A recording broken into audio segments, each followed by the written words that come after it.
Welcome to the Co-Movement Gym podcast. This week we are talking with Jared and Lauren Burdick.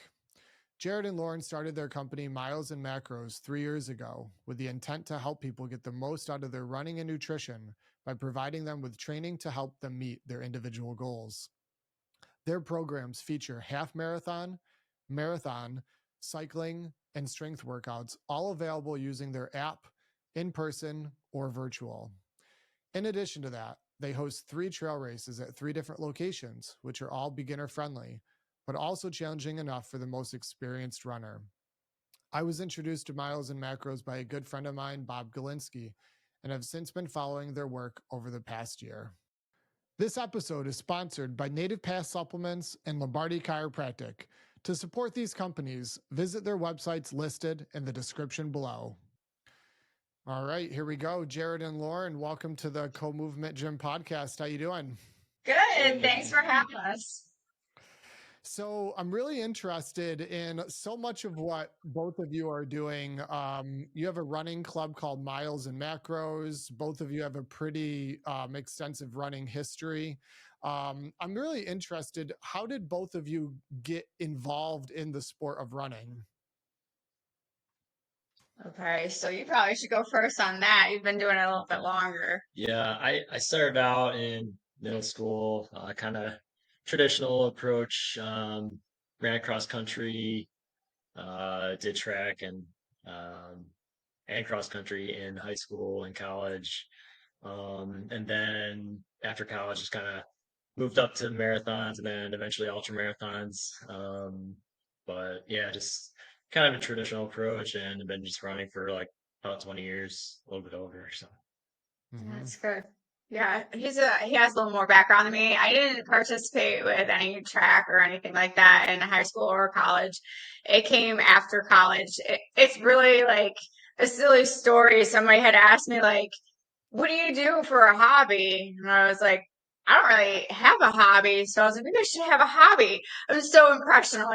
So I was like, "Well, I'm going to start running." So I started running. It got like obsessive because you can see yourself getting better and better. I saw a group running one day and I approached this guy and I was like, "You always have people running with you. Can I run with you?" And he's like, "Oh, I'm Kevin Collins." He's like, "I'm a head coach running." And he's like, "Yeah, run with me anytime." So I started with him and, the rest is history, but it was really funny to like wrap this whole thing up is then somebody once asked me again later down the road, about 10 years, and they're like, "What's your hobby?" And I'm like, "Running." And they're like, "That's not a hobby." Okay, right. Well, that's what I do. That's awesome. So, what led from the hobby of running into the idea of creating a company, essentially? We'll learn more today about it, but Miles and Macros, how did it go from a personal hobby to more of a professional endeavor? It's always the community. Like you get to know everybody in the community. It becomes important. That's you see everybody at races, you get to make relationships. But when COVID came, it all came to online stuff. And our brother-in-law is Pat Leone. He owns Leone Timing, and they created One New York.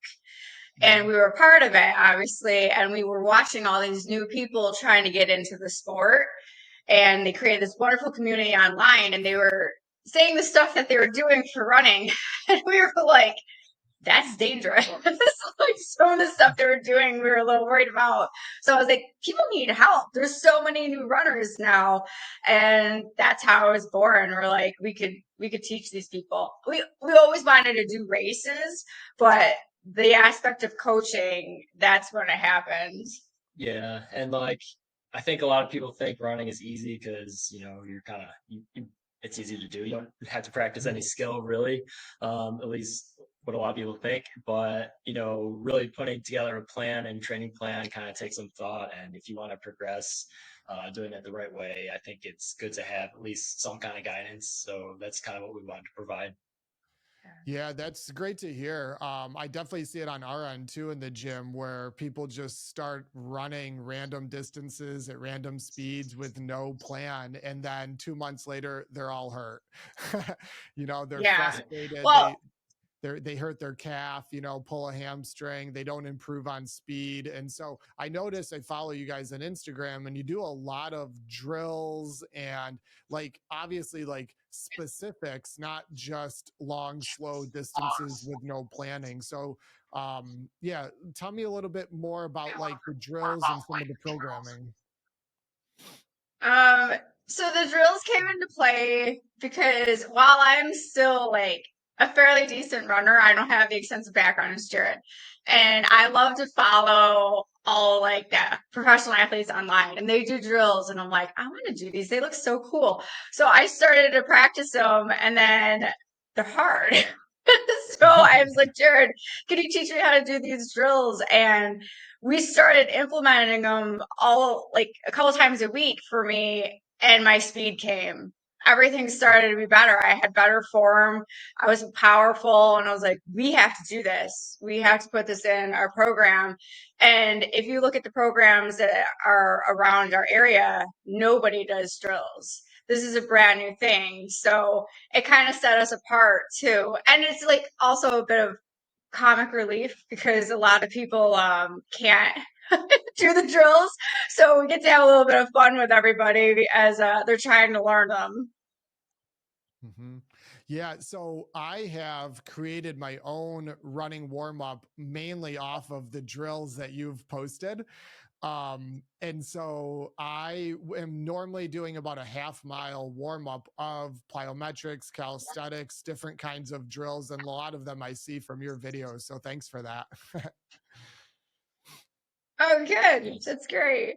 Yeah, even I know Lauren really was pushing the drills a lot, and I'd gotten away from them for many years, and reintroducing them, I could feel the difference between when I don't do them and then when I do, because you definitely get that just kind of mind body connection, rhythms, everything that you need to get the body working together when you do those drills. So it doesn't matter how long you've been running, just start doing them and they'll help out for sure. So, what kind of mistakes do you see new runners make? Obviously, you guys are in the running community. So, if you could name 2 or 3 big mistakes new runners make, what would they be?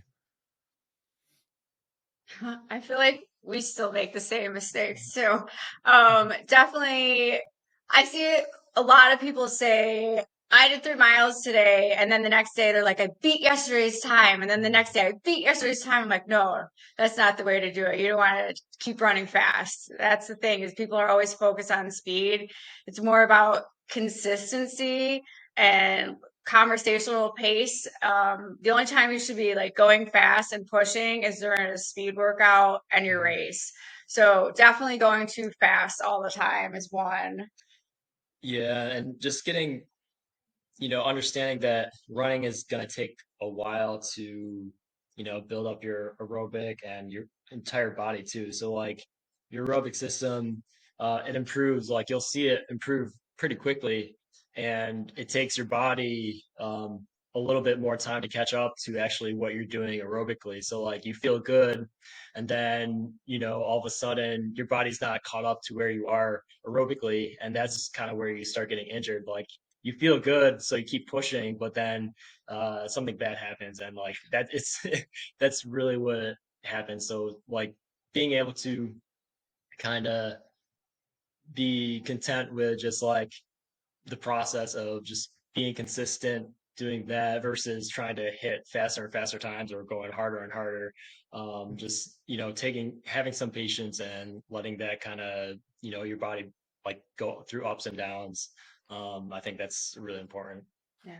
Yeah, it sounds like building that a slow aerobic base versus continual speed work and trying to set PRs, that's where the money is. And I know for me, I started running more seriously about 13 months ago, and 80%, 90% of my training was Z1, Z2. Right now I'm averaging one speed workout a week. And for me, that's about what my body can do. And so like this week I did a 40-minute lactate threshold workout. And so for 40 minutes, I held a 757, which is my lactate threshold. And that's good enough for the week for speed. And then, I ran 6 miles yesterday, really easy pace. I think it was like a 9:45 to 10-minute pace. Very easy and conversational, but I could see where if I dove back into another speed day 2-3 days later, that's like when the knees hurt, the back hurts, you pull your calf, your Achilles flares up, and it's just too much. Like I'm 41, but I really don't even know if it's an age thing. It's just there's a lot of pounding and beating with speed work. And so that's cool hearing both of you say that. So for people listening, train more frequently and not as fast, right? Yeah, absolutely. Consistency is really the key, and it's never pace. I always say time on your feet will help you compete. Just as long as you're on your feet, getting out there, doing slow miles, then it will transfer into race day. Yeah, I couldn't agree more. Yeah, and I think there's also small things that you can do that are like low risk but higher reward. So like drills, those are very like intentional with your movement. You can do strides that are 10 seconds but at a little bit faster, but don't really beat your body up, but it still gets you moving a little bit quicker. So doing things that kind of help that versus doing these like really hard long workouts or super intense things. So doing some low, like moderately intense, just pickups or running can just help you improve a little bit more. So Yeah, actually, I'm giving away a secret. My old coach always would have us do 5 strides after any kind of run. And he would be like, this is what's going to make you better than the rest of the people. So he always said just add a few strides when you're already warmed up, and we were going to be ahead of everybody else. So Jared's right. Yeah, when I was prepping about 6 months ago to start some specific speed work, that's exactly what I did. I was adding in strides every, I don't know, 3 to 5 minutes. And for me, it was a 10 to 20-second burst, which I'm assuming that's what a stride is, right? That's right. Lombardi Chiropractic has been Co-Movement's trusted chiropractor for the last 14 years. They've worked with hundreds of our clients, and I can confidently say their unique client process is truly incredible. Whether you suffer from migraines, low energy, nagging pain, or just simply want to improve your overall health, I highly recommend contacting the team at Lombardi Chiropractic. Mention the Co-Movement Gym podcast and receive 50% off your initial consultation and x-rays. Native Pass Supplements has been a podcast sponsor of ours since day one. The reason being because our clients feel amazing using their supplements. Numerous products today contain useless fillers and incorrect dosages. Native Pass ingredients are sourced from only the highest quality, properly combined nutrients, all while being offered at a competitive price. Use code COMO15, that's COMO 15 at checkout, and receive 15% off each order. So, how many members do you guys have?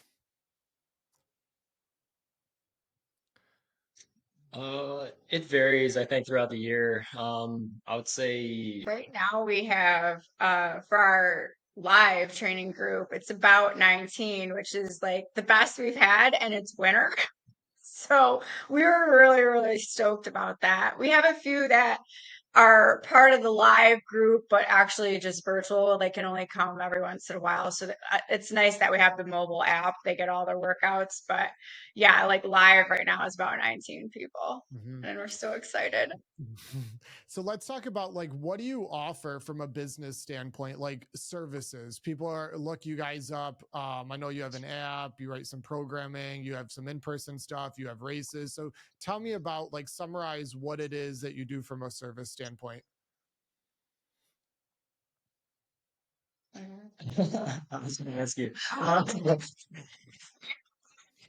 So we set up so that's probably to do it. So we have a few things that we offer. We have two races that we put on that utilize Green Lakes, so a local park, and we involve my daytime job, the Onondaga East Chamber. They're a not-for-profit, so we utilize them where we try to donate to them and have local businesses be a part of this race. So it's really all about local, this race. And then we have Run It to the Summit, which is at Greek Peak, and we're utilizing a ski area that wouldn't get too much during the summer, so we try to bring business out that way. Most recently to that list is we do a race for Clear Path for veterans, and all proceeds go to Clear Path, and I'm hoping that we do it again. That was a really amazing event. So we have our race aspect of the business. And then we have nutrition, which is me, and it's sports nutrition or just lifestyle nutrition, I call it. So if you're an athlete, I'm going to go in a little more in depth with you, like how you're going to eat during your runs and fueling to maintain your sport. And the other part of the business is our running part, training part. So we have customized packages where they work one-on-one with Jared, but can yet still go to group events. And then we have the half marathon, full marathon group, which is when people, meet up with us on Wednesdays and Saturdays. They have a speed session and a weekend long run, and they get all their workouts and everything on the app.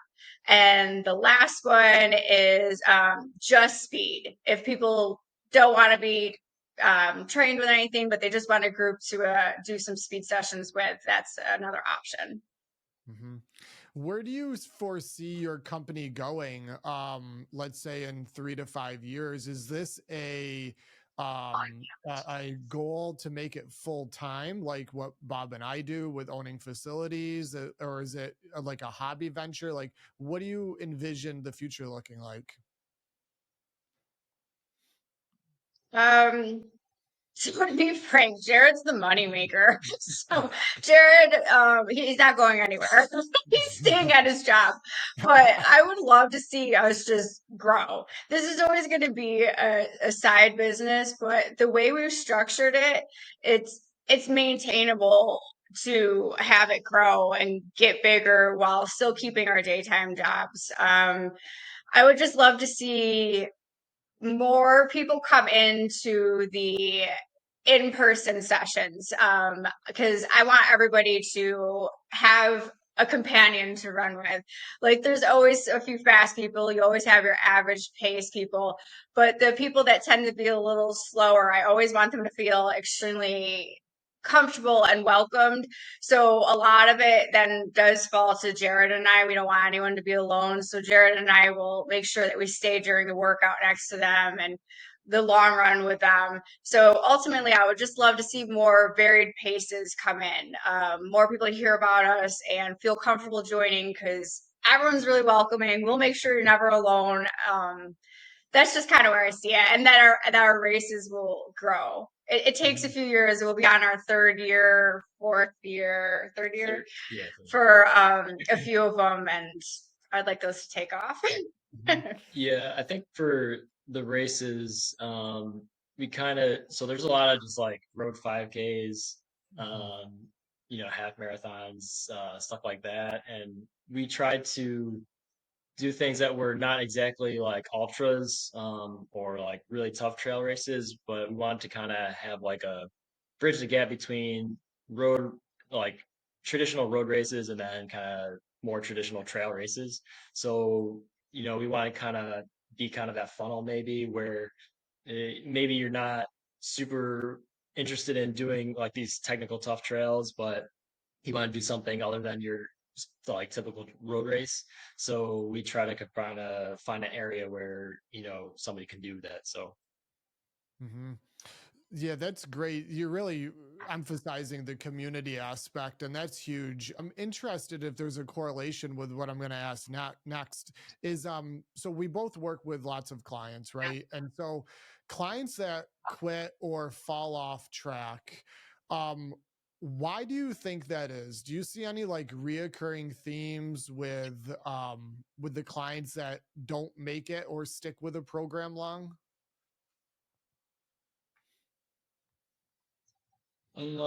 I think it, for some of our clients, I think there's a disconnect between kind of what they want and kind of what motivates them versus what kind of like what we see too, or like what we think that they want. So, um, I think when you lose somebody or they lose some interests, there's either, they tried it and they don't really like what they're doing, or they don't see benefit to continuing. And you know, that's something we're constantly trying to improve, being kind of, a few years into it, we're trying to just do certain things, trying to accommodate a bunch of different people, but also we have our own beliefs too, which we want to say, like, if you work with us, we believe in X.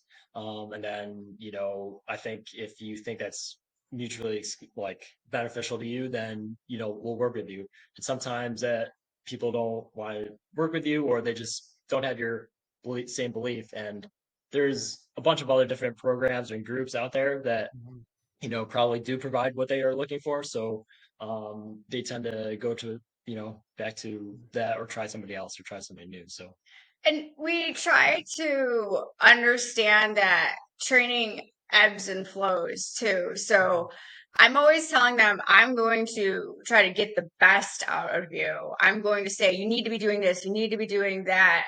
Train, if your race is on trail, get on trail. Are you doing hills? But you have to tell me when you're changing your goal. If you're Mhm. going to change your goal, then I'm going to leave you alone. Or that's why we also added in just the speed group too, because some people are coming in for the half marathon and then they had to pay again the next season for half marathon, but they didn't want to do one. They were just there for the group aspect. So I took that away and said, now just come for speed, take your break, but still maintain accountability, be with your friends. We just want to give them more options. Or even if they're taking like a half marathon, full marathon group, I ask them, do you have a goal race this year or this session? And they'll say no. So then I know that they're just there to keep the consistency. I'm not going to like stress them out because Mhm. I'm goal oriented and I'm watching and I'm making sure that they're on the right path. And that could be overwhelming to somebody. So I'm like, communication is the biggest thing. You got to tell me or I might annoy you. How do you think that clients can be more successful in accomplishing their goals? Because, like, statistics show, I think it's like 91% of people don't accomplish the goals that they set out. And, we see it here in our facility too. And I have my own opinions. But why do you think that the success rate is so low with people that do set goals, whether it's with exercise or just life in general? I think for me, it's like they aim too high, or you Mhm. have these huge goals, and to get to that point from A to B is like you think it's daunting, and so you quit. So you want to try to get like these small wins, build up your confidence, and once you start seeing improvements, or you start understanding yourself and your running and what motivates you better, then you can start going after these bigger goals. But I think, you know, from the outset, having this huge goal of saying, I'm going to do this, that's like pretty challenging. And to wrap your mind around it, you have to have smaller things to get you there. Mhm. That's good. Yeah. Yeah, you nailed it, Jared. I believe the same thing. It is like as I've gotten older and like our business has evolved and you just become more mature. Like my goals have gotten smaller, but I'm more consistent and more successful, which leads to more growth, right? Which is interesting because when you first start out in anything, whether it's exercise or business, you really like shoot for the moon, but then you realize like it's generally 10 times harder than what you're predicting. That I always have this 10x rule. And so yeah, like smaller goals and more consistency, and then check those wins off, build confidence, and move on. So Yeah, the three of us are like nodding our heads. So that's good. So for people listening, it's still plenty of time in the new year to readjust your goals without getting frustrated. So I'm interested just randomly because we skipped over this part, but like with strength training, I know you're working with Bob at Garage Gym Oneida doing some strength training. Like, do you see, and I'm curious personally, because you're both better runners than I am, what strength training exercises are beneficial to runners specifically? Wow. Okay, this is quite the topic. Yeah, this is really good. Um, it is so hard to strength train and train at the caliber that we do. Um, we haven't figured it out yet. I mean, God bless everybody that has. I feel like they might have started with, they might have been a lifter before they became a runner, and they can figure it out a little bit better.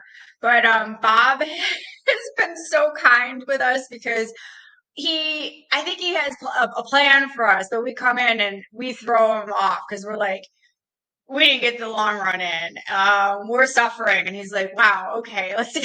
What can we do now? Because my long runs have suffered, and I actually have canceled one marathon, and I'm doing my backup marathon. I always have a backup marathon. So it's it's a fine line, and every coach we've ever used is like, it's so hard to train runners because you can't overtrain them. You don't want to get them like in Jared's case, because it's pretty hard to put on like a lot of bulk, but Jared's physique, he can put on muscle very quickly. And for his, if he's going to do road marathons, that's detrimental to his time. We're still in the process of figuring it out. I mean, it helps you tremendously to have the strength training, to have the power, the propulsion. Those are the things we're looking for. So we're like trying to get into cleans. Bob's trying to teach us how to do that, but like that's an advanced move. So it's hard. Yeah, it's really hard to find a balance. And I think really you have to kind of look at big picture too. Like you might want to focus on strength. You have priority of like building a little bit more strength, and then you have to kind of just dumb down your intensity for running a little bit. But obviously, it's like you still you still want to be able to run and perform. So it's like, well, how long do you want to do that for? Is it beneficial to actually like keep going with strength, or because at the end of the day, like running is really what's going to get you faster. Even with like sprinters, like sure they'll be in the weight room, but what's going to get them faster is running fast. So, and the same thing with distance runner, like, and it comes down to like specificity of like running is going to, prepare for your race through running. I think in general, that's the best way to do it. I mean, I think there's some people that, you see that they're lifting and they found something to work with for them, but that's not necessarily like the best for everybody. And I think in general, just like running is going to make you a faster runner, but yes, you want to use strength to help prevent injury. And I think that's the big thing too. Just like you don't need to lift super heavy or get really strong or powerful, but it's more just like make sure you're you're lifting enough to kind of help build a little bit of strength so that you can run. It just goes with communication with the coach too. Like we've tried doing the strength training in the past, and they hear you're a runner, so then they're like going crazy on your legs. They're like, come on, you can do this, you can handle this, you're a runner, you have the legs. I'm like, well, I need to run, so like stop killing my legs. So like it's nice when we arrive and tell Bob that our legs are pretty tired, and he's like, well, you're using your legs a lot, so we're gonna do this, this, and this, and he takes it easy. Doesn't take it easy on us, but he prepares us correctly. Yeah, everything that you just said resonates with me so much. It's I came from a very intense, long CrossFit background, and then I did a lot of work with Ido Portal with gymnastics and then jujitsu. And so the last year and a half, I've switched over to more like triathlon based training, swim, bike, run. And strength training blended with those three modalities is so hard to balance. Like I've noticed that the length of the strength training workout needs to decrease, and so does the intensity to not screw up tomorrow's training plan, whether it's swimming, running, or biking. But then also mobility training. I think that's huge, and there's a strength component to that too if you're doing mobility correctly. But it is, you can't have everything. Like, no matter your age, like you can't excel in the weight room, you can't get to be a faster runner, swimmer, biker all at once. Like there's just so many hours in the day, and we can only recover at a certain rate, right? So like, yeah, to crush the runner's legs in the weight room when they've got to run tomorrow, like, yes, you need to be stimulating muscle and recovery and blood flow, but to make them not be able to walk for 3-4 days after just screwed up 3 running days. And if the goal is running, you are working the opposite direction. And so, yeah, it's an interesting question. That's why I was excited to see your opinion on that. And we stand in the same camp as that. So maybe someday someone will figure it out. Well, I mean, I totally think that you need the strength training, especially I'm 41, so it's like it's time to like get some strength in. Like you need this stuff as you get older. But it's a very fine line. And like runners are pretty weak up top anyway, so like it's pretty comical when Bob tries to help me with things because I'm like at 10 pounds and I'm dying. Or then he'll like lower me down and I'm like, yeah, I definitely need this, but he doesn't have to focus on my legs as much. So, a few random questions here that I want to fire off. So, Jared, I'll start with you. For listeners, and correct me if I'm wrong, but you ran a 2:20 marathon. Is that right? Yeah, it was a long time ago, but yes, I did run it. Yeah. He's so fast. So for people listening, that is wicked fast. And so like I did 2 half marathons on my own last year, and I did like a 2:02 and a 2:05. And that was like a 9:25, 9:30 split, which isn't super slow, but it's not fast by any means. So you That's ran good. twice the distance in almost the same amount of time. And so I just want to give kudos to you on that. And yeah, that's highly impressive. Thanks. It's wild. It's seriously wild to be married to somebody that's quick like that. And he's so humble. I don't even think he realizes it. When you did Commissat, the 50K that you was nationals, right? Yep. Yeah. He finished. He finished and he acted like it was no big deal. He won it, and we got to go to Worlds. We went to Portugal, and he's just calm as can be. And I'm like just a very humble person. Yeah, well, I will say, and Lauren, your resume is very nice too. Both of you, I went through the stuff that you sent me in the email, and so you both accomplished a lot, so credit to that. I want to dive into you did a Facebook post a few months ago, and this is stuff that I'm always very, very interested in from a programming standpoint, that you maintain your general aerobic capacity much longer. So let's say you had to take a month off versus your speed capacity. If you took a month off with speed, you're going to lose speed faster than you are general aerobic endurance. Can you speak to that? Because it is a fascinating topic that, like, I could take a month off and still run my Z1, Z2 pace, probably pretty darn close to what I'm doing today, but my lactate threshold and VO2 max workouts will definitely decrease over time. Can you speak to what brought that post up and what you were thinking? Who did that post? He probably doesn't even know about this, but the person that there we go. But the person that should answer that too. Yeah, I think aerobic development from just your body standpoint. So those gains stay in your body longer. So like yes, it takes and for a while, like it takes a long time for you to actually build up your aerobic capacity.